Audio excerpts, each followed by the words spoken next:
Hello everybody, how are you doing? This is Teacher Junior. Bonjour, bonsoir, comment nous est?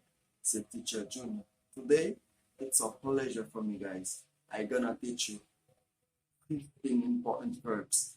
Mwen pa enseigner nous 15 verbes importants if you really want to speak English. Si nous vraiment besoin parler anglais. Merci à vous-même qui abonne à la chaîne. Merci à vous-même qui like toute vidéo nous yo. Si vous pouvez faire ça, moi invite à abonner, like, partager. I will be back.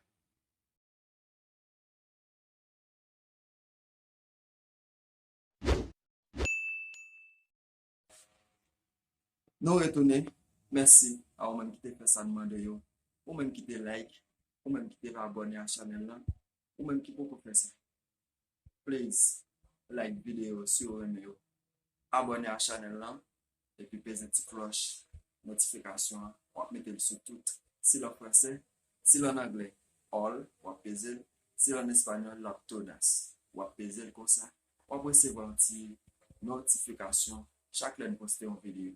Like I told you guys, I gonna teach you 15 important verbs. Donc, on va enseigner nous 15 verbes importants. If you really want to speak English, si vraiment besoin de parler anglais. It will be useful for you guys. Là, vraiment utile pour. Let's go. The first one, to speak. To speak. Okay? Speak. That's mean parler. Ça veut dire parler. To speak, parler. To see, ouais. To see, ouais. To know, connaît. To need, bien besoin. To want, vle. To come, venir. To eat, manger. To tell, dire. To go, aller. To buy, acheter. To give, buy. To wash, laver. To call, relay. To lie, mentir. To hear, tendez. Okay, there are some examples, so we're gonna read them. Okay, get quelques exemples nous pouvons lire in order to understand well. Okay, en façon pour nous comprendre plus bien. With the verb to speak, avec le parler. Jack speaks Creole.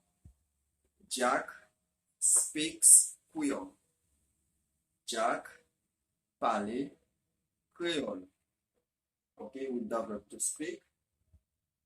speak, parler. Jack speaks Creole. Okay, Jack parle Creole. To see, ouais. I don't see my wife. Moi pas ouais, madame.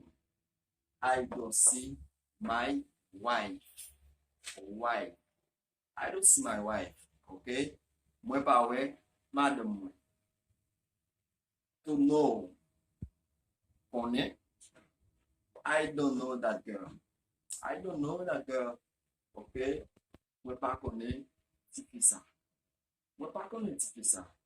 I don't know that girl. To need, bien besoin. I need money. Moi besoin l'argent. I need money. Moi besoin l'argent. To want, vle. I want to speak English. Moi vle parler anglais. I want to speak English. Moi vle parler anglais. To come, Vini. You come late. You come late. Ou vini en retard. Ok? You come late. Late. You come late. Ou vini en retard. To eat. Manger. They eat too much. They eat too much. Yo manje trop. Yo manje trop. They eat too much. Ok? Yo manje trop. To tell. Dire. Tell me the truth. Tell me the truth. Dis vérité. Dis vérité. Tell me the truth. Dis vérité. To go. Aller. Don't go please. Don't go please.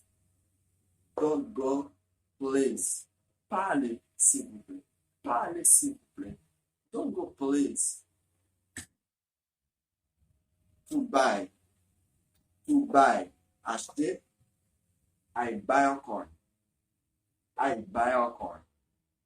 Moi acheter une machine. I buy a car. To give. Buy. To give. Buy. Give me my phone. Give me my phone. Bon téléphone moi. Bon téléphone moi. Give me my phone. Okay? To wash. To wash. Laver. I wash my face. I wash my face. I wash my face. That's me. Me laver figure.